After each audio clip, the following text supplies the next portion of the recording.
Women Innovators.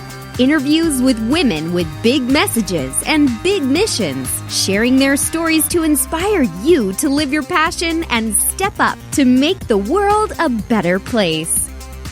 Here's your host, Tammy Patzer.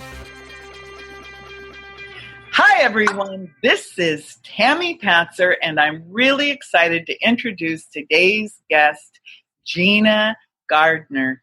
Let me tell you about Gina. Gina is an international #1 best-selling author of multiple books, and today I really want to focus on one, and that one is called Thriving, Not Surviving. But she's also written a #1 bestseller called Chariots on Fire. And Gina is not only an international best-selling author, she's a motivational speaker, empowerment and relationship coach, and she has more than 30 years experience in helping people transform their lives by recognizing their true worth. She helps them feel more confident so that anyone can achieve a life of fulfillment. She ran an award-winning school for more than 20 years. And get this, she did this mostly from a wheelchair. Think about that. Her gift of the disability, she saw it, think about that, she saw it as a gift.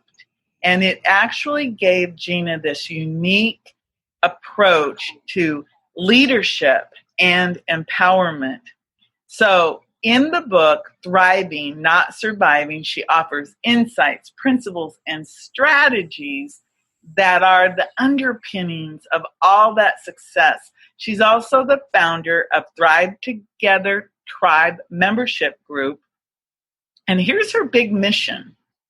She wants to positively impact the lives of 1 million people by 2023. And she's well on her way.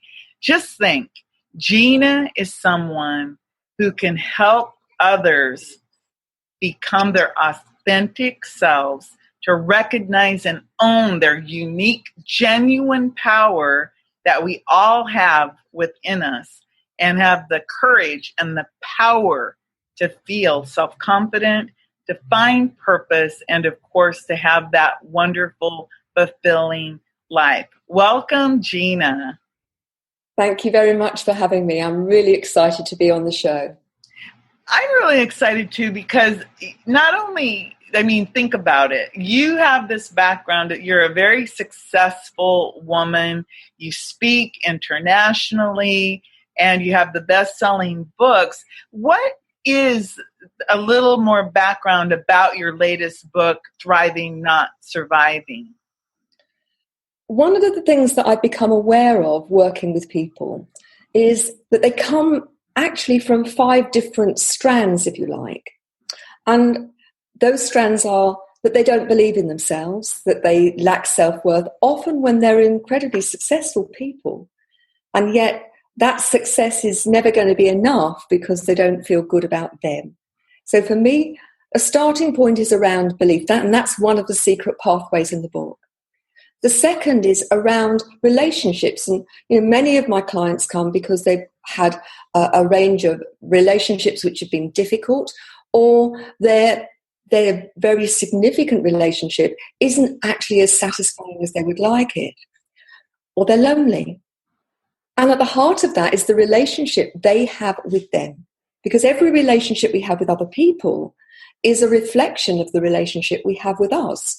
Because if you feel good about yourself and you really value who you are, you're not going to let anybody bully you or treat you badly, are you?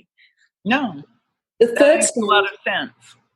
Is that about success, and success and beliefs are very, very closely tied. And so looking at, what is the difference between a person who achieves great success and sustains it throughout their life, and those who either feel that they've never achieved what they want to, or they have success and then sabotage it. the fourth strand, people dealing with transitions in life. And, there are three constants, aren't there? Death, taxes, and change. And yet we often find changes, leaving home, marriage, having children, getting a new job, redundancy, retirement, bereavement, disability. All of those things create changes in our lives, and they are a struggle very often. And the last is that of purpose and fulfillment, because I have had worked with so many people who've got all of the trappings of success and think, is this it? And so helping people recognize that living a life with purpose and knowing what your purpose is can lead to great fulfillment. And so I'm passionate about helping people step into their power. And although Chariots had some of the strategies and quite a lot of my story, I've moved on since then, and I wanted to have something that encapsulated in all of those. So it's really like a sat-nav to life. So wherever you are on your journey, the book has got something for you.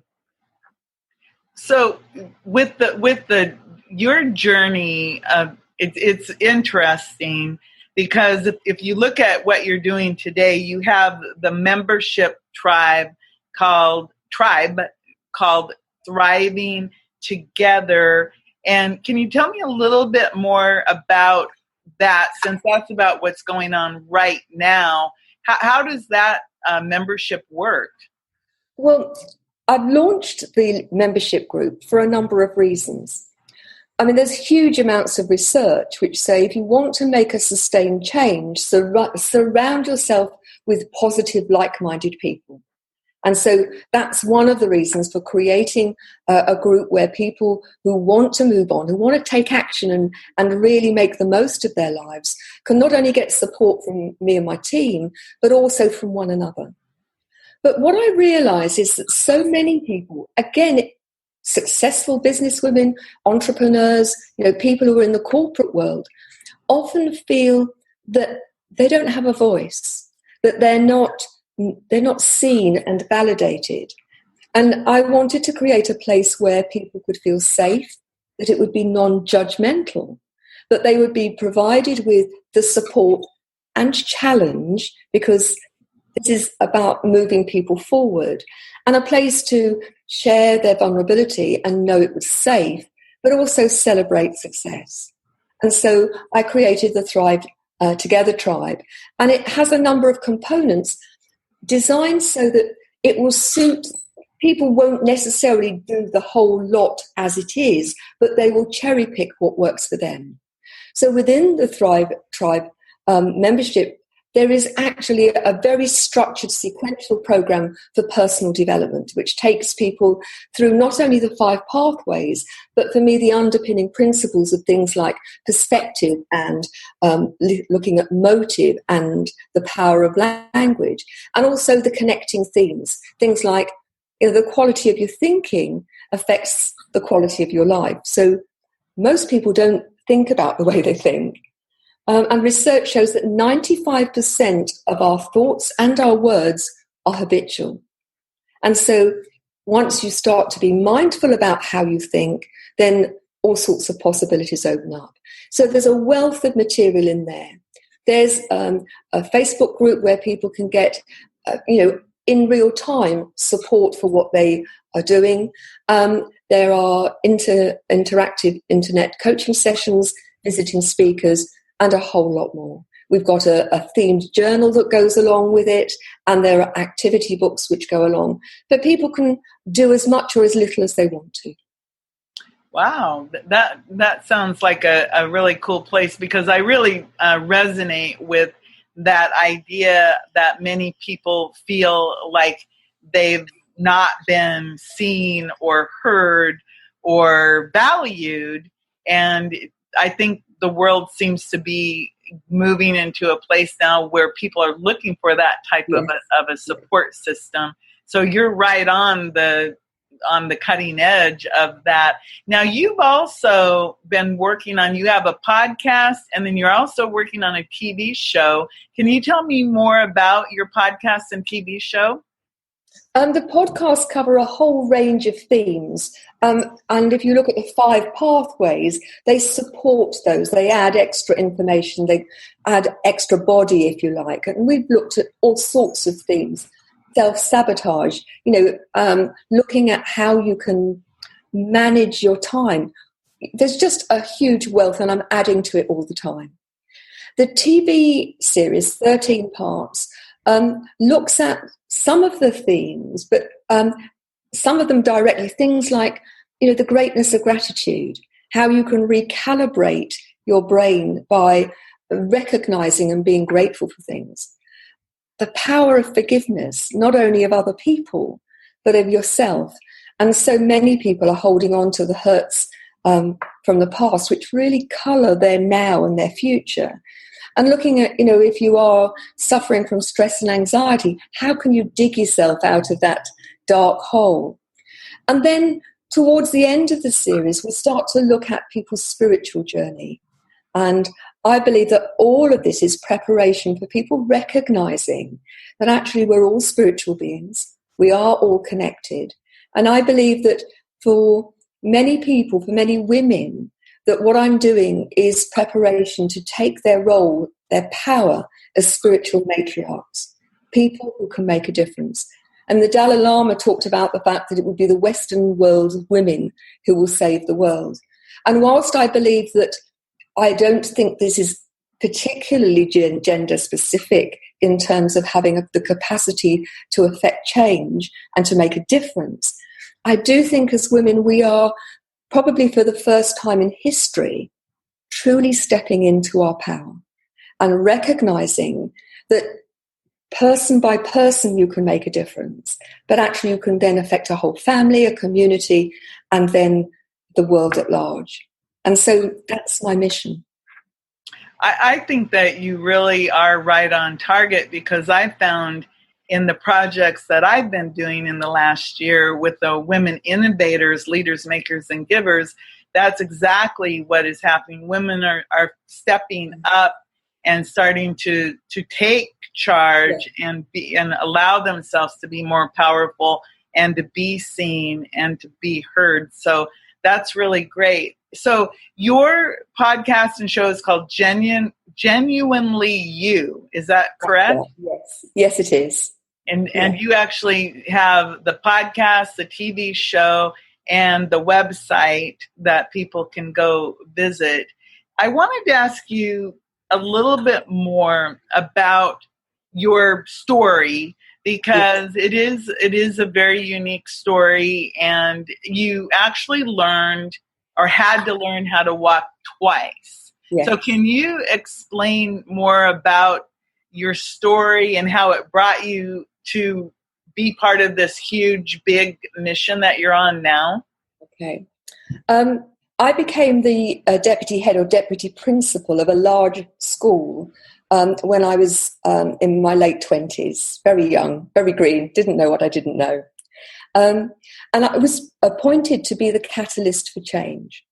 And I'd been there about 6 months. It got to half term in February, and I went skiing. And I had a really serious ski accident. I'd had a fall the day before, and I'd said to my friends, I need to get my confidence back. And so I'd just done some gentle skiing, met them for lunch, and they said, we found a great new run. And so off we went, got to the top of the chairlift, and they led, I followed.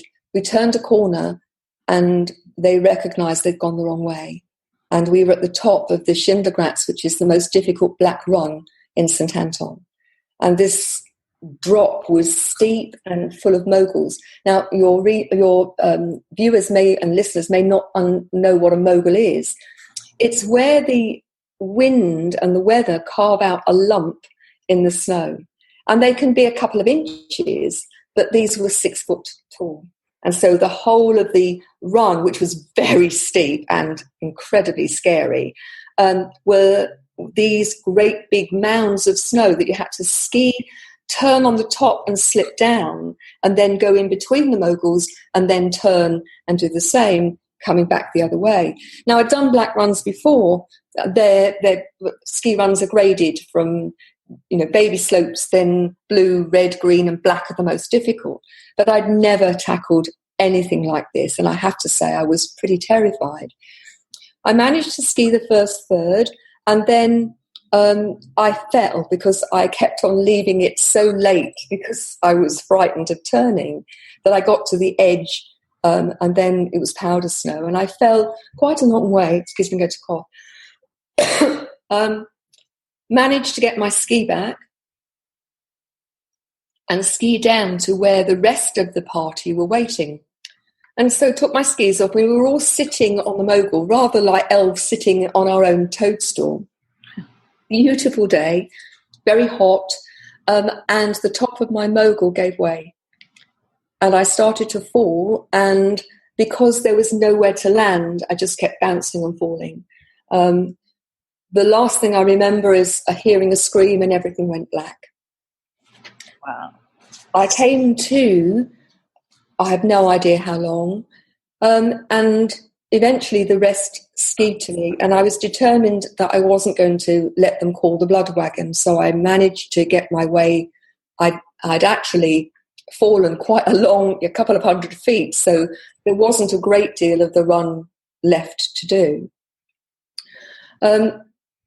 I managed to get home. The journey was horrendous, and my mum took one look at me and she carted me off to hospital, and they said I'd got a concussion and I had trapped a nerve in my neck, to take it easy.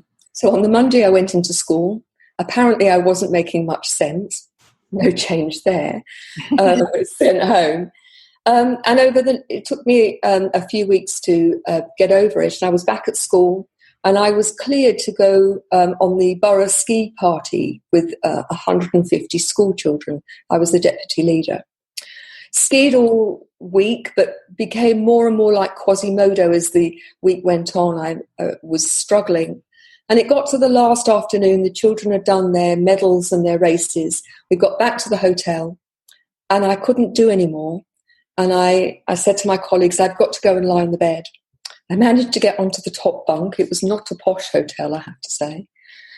And I suddenly couldn't move my right side. I was completely paralysed.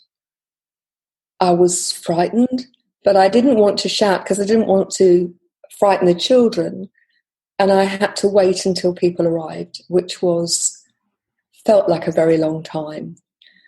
All hell broke loose then, and I was carted off to hospital, and I had treatment in Geneva and then back in England, and finally made my way back to school. Now, I wasn't right, but I was right enough to manage school and not a lot else. Then fast forward till 1996. By this time I was struggling. I'd really resisted using a wheelchair to get round school. I had a very spread side.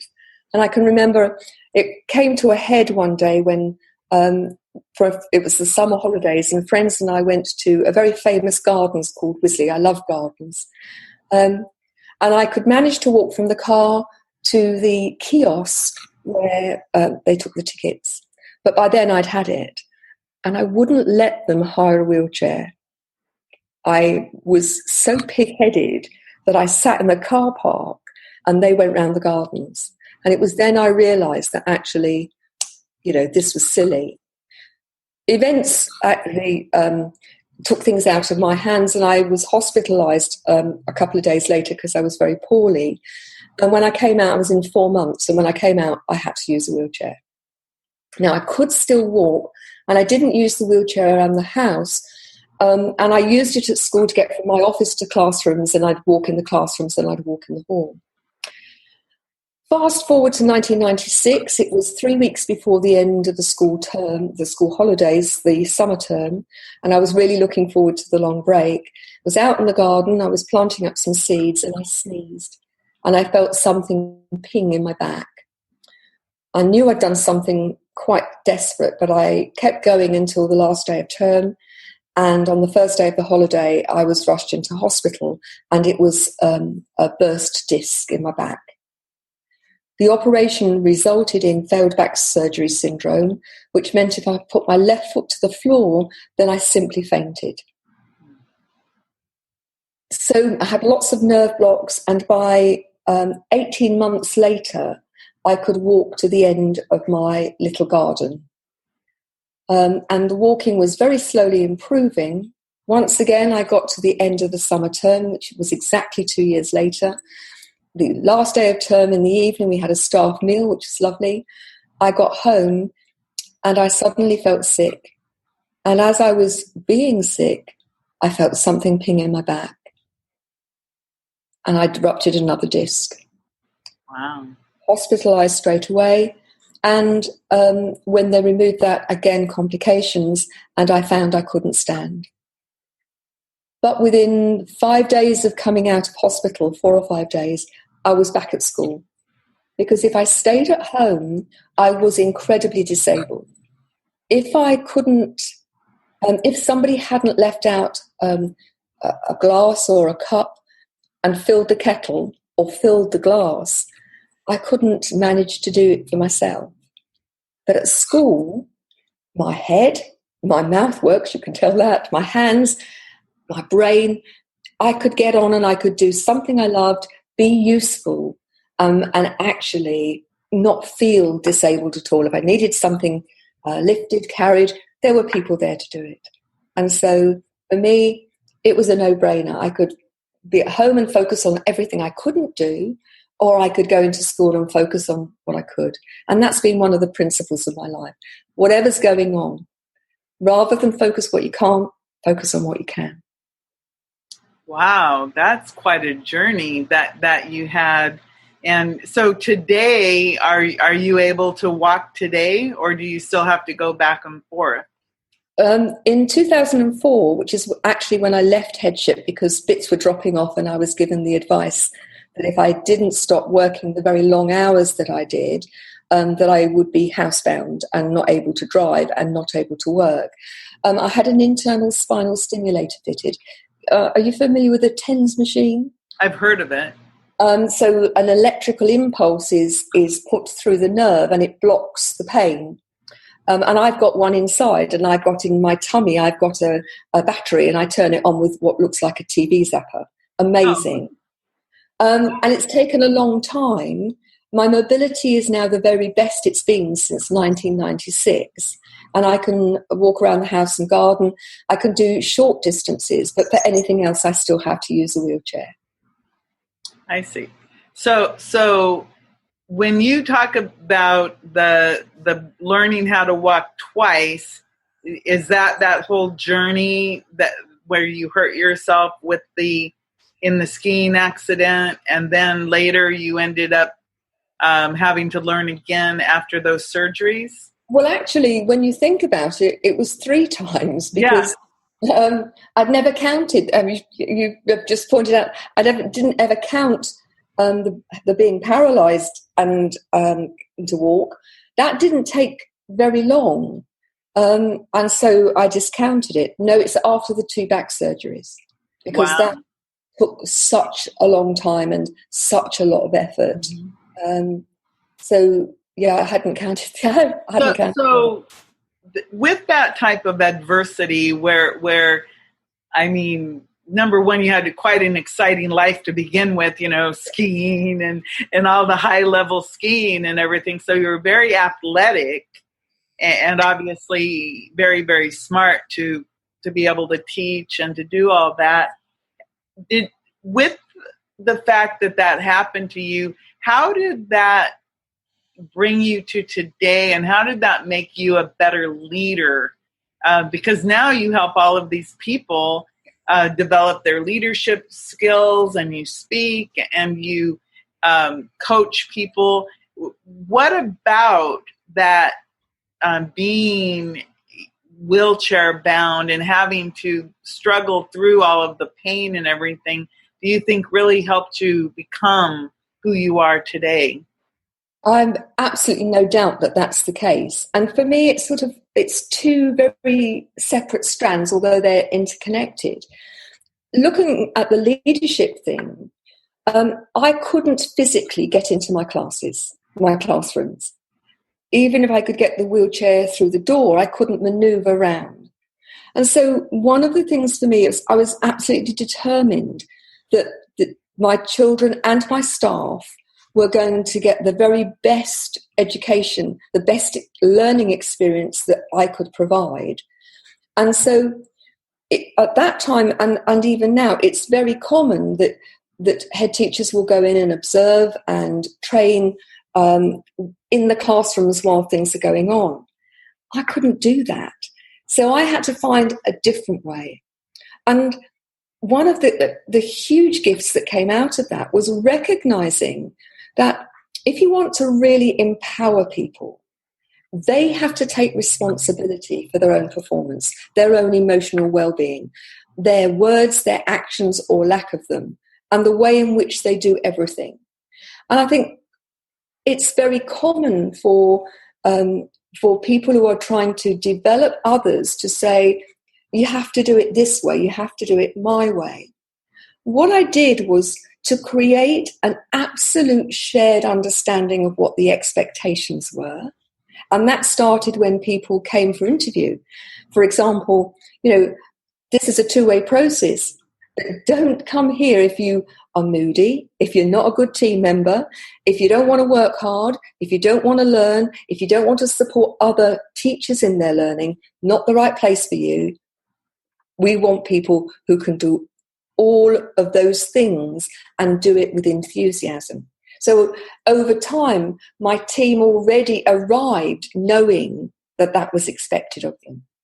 And the next thing, and I've used these principles I work with organizations doing strategic business development, that it doesn't matter what industry, it works. So part of it is recognizing and helping people have the language to know, what does excellence look like in the context of this organization or this classroom or this manufacturing business or this hotel? And then breaking it down to its component parts. So looking at, if we've got excellence, well, you're the leading professional, whether you're the toilet cleaner or you're the CEO. What does excellence look like in the context of your position within the organization? What does it look like within the team? What does it look like for the whole organization? And creating a very shared understanding of what that looked like, and then holding people to account. But doing it in a way which was developmental. So it wasn't about telling people that they were no good. It was about encouraging them to review their own performance and then giving them the tools with which to improve, which was the second part of it, really. It didn't start out structured and sequential. But in the end, my organisation had a programme of structured sequential development from the moment people arrived right the way through.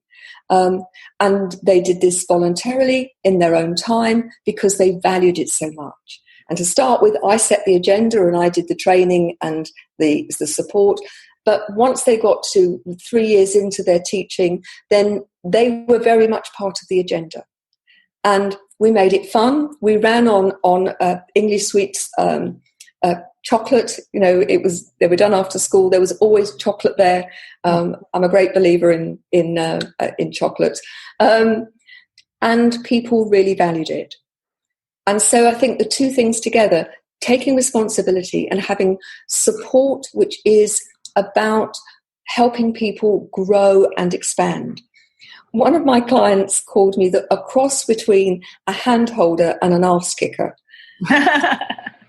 And one of, I think, the things that I've been so privileged and humbled about is when people have said to me, you've been able to show me that wasn't right, that could be better, but in a way that made me feel I could do it and that I wanted to. And that's really important to me. That's a gift, to be able to work with people and empower them so that they feel good about it, but also to help them make these massive transformational changes. Yeah. So who do you think would really benefit from your Thriving, Not Surviving program? I think for the most part it's going to be women probably aged between 30, 35 and 60. Women who have a level of success, that entrepreneurs, business people, corporates, who are ready to take action, who actually want their life to be even better. That it doesn't have to be dreadful, it doesn't have to be lots of problems, but this is around people who want to get the best out of life for themselves and for the people they care about and the people they work with. People who are ready to step into being genuinely them. I'm ready. Love to have you. Absolutely love to have you. So I just wanted to ask you, now you have the TV show, you have the podcast, you're in England or London or I'm in Colchester, just outside Colchester, the oldest town in the UK, Roman origin. So can you work with people all over the world? Oh, yes. I mean, the wonders of Zoom and Skype and telephone. I've got many clients I've never met. Feel I know them very well, but we've never physically met. So it's just a question of working out the time zones, that's all. So when you work with someone, what might that process look like, and what would the expectation of time commitment be when someone is working with you? We're not talking about the Thrive Tribe now, we're talking about one-on-one. Yeah, yes? One-on-one, right. Generally speaking, people sign up for a program, 3 months, 6 months, depending on what they want to do. And sessions, we work around their schedule, what works for them. So sessions can be anything from half an hour to an hour, depending on what people want to do. And the frequency is going to be dependent upon their schedule rather than mine. Inevitably, you need to have something that gives a bit of momentum, because if you do them too far apart, then it's quite hard to maintain that momentum. And I think for people, particularly those who want a one-on-one, they want quick results. They want to actually see a benefit of what they do. Right. And clients report that they see a benefit even from the first session, because part of that is clarifying with the client what's really going on, what they want. And for many people, they know what they don't want, but they're not quite sure what they do. So it's a very powerful session. And so this is very much tailored to the individual need. It's all about them rather than about me. Right. Well, that's what I think it needs to be. So people can either work with you one-on-one, yes. They can become part of the Thrive Tribe. Yeah. And you mentioned that is that a separate membership and it includes a Facebook community? Is that how that works? The Thrive Tribe is a monthly membership. There's a subscription for that. Okay. And then what they get is they get a starter pack with a book, a journal, an activity book, and things along the way. And those the journal, the themed journal, which follows the videos. There are 7 units of 7 videos, plus subsidiary videos that are timed to drop in on a weekly basis so people aren't overwhelmed.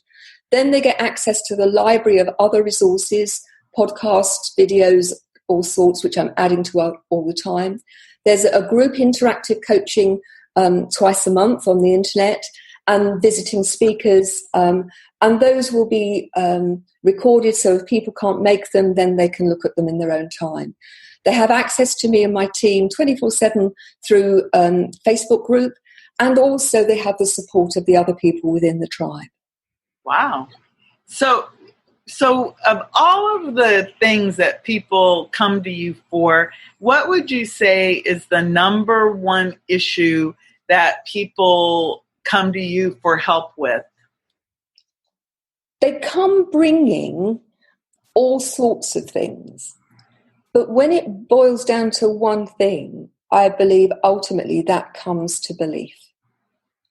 If you believe in yourself, if you believe in what you're doing, if you trust your intuition, then life expands exponentially.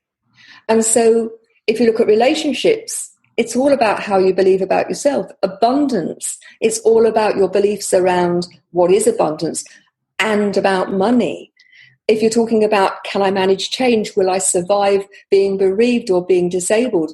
I've been redundant. What do I believe about myself when I'm not being the director or the CEO or the secretary? Everything in the end, I think, boils down to our beliefs about the world, which drive our emotions, they drive our actions, they drive our language, pretty well anything. So that for me is number one. Well, I think you're right, because, I mean, everything, it is a way of believing. And then I think you said something early in our conversation that really struck me, is that it's about thinking and about how we think. I agree with you. I don't think a lot of people put a lot of thought into how they think, and they hear this about beliefs and mindset and everything, but it almost has become a cliche because people don't always stop and think, well, really, what does that mean to me? And how am I thinking? Yes. So I think that, again, you're right on target. So again, you can Can get... I just ask if I can tell you a little story? Because I think it actually demonstrates this beautifully. Okay. I'd done a lot of training. I was a qualified coach before I became, while I was a head. And when I left headship, I did all sorts of other training, including NLP. And having done all of that, I decided to go and see lots of other people talk. And I took myself off to a motivational course run by Tony Robbins. And I arrived and there were 10,000 people on the course. And part of that was the fire walk. And for those of you that don't know, that's where you walk in bare feet on hot coals. And if you've got the right mindset, you don't get burnt. Now, at that time, I could stagger a few steps. And so I was absolutely thrilled, with help, to have walked over the hot coals and survived. And as I sat down, the guy behind me was a double amputee. And he tipped himself up on his hands and he walked on those hot coals on his hands. Now, I'll be forever grateful to that man. He doesn't know who I am and I haven't got a clue what his name is. But he really taught me an incredible lesson. He changed my beliefs about me. In the morning of that day, Anthony Robbins had been talking about a course that was going to take place in California. And I'd completely dismissed it, saying, I'm never going to manage in my wheelchair on my own. I can't do it. And I'd simply dismissed it as not possible. Now, I travelled England working, but I always had a driver pick me up at home and take me to the place. So I was never really on my own. I watched that guy walk hot coals on his hands, and I thought to myself, I'm never going to self-limit again. If he can do that, then there's nothing that I'm going to allow myself to say I can't, unless it truly is physically impossible. And so that night, I booked my ticket and I booked my flight. Since then, I've been to America to do all sorts of training. I've travelled the world, and I am grateful to that guy. And that was all a shift of belief. And I would say to anybody who's listening to this, it's time to actually do an audit of your beliefs. Those that are empowering you, keep them and celebrate them. But if you've got beliefs that are holding you back, the chances are they probably aren't even yours. They've been installed by parents or teachers or peers, and you've never questioned them. And it's time to question them. So thanks for letting me say that.